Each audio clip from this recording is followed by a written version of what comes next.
I mørke kældres fugtighed, hvor rådenskaben står og skriger i en feberkrops betændte hungerssorg, går børn omkring, små blege børn, som ingen verden har, og søger blandt forkryblet liv en savnet mor og far.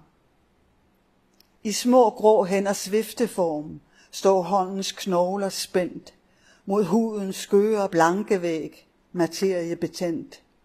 Der jamrer fra hver skorpet mund en ordløs bøn om brød, så vralter en fra blod og snavs til ensomhed og død.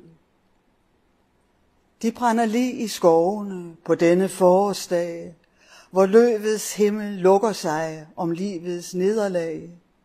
Nu blomstrer anemonerne på stilkens grønne garn.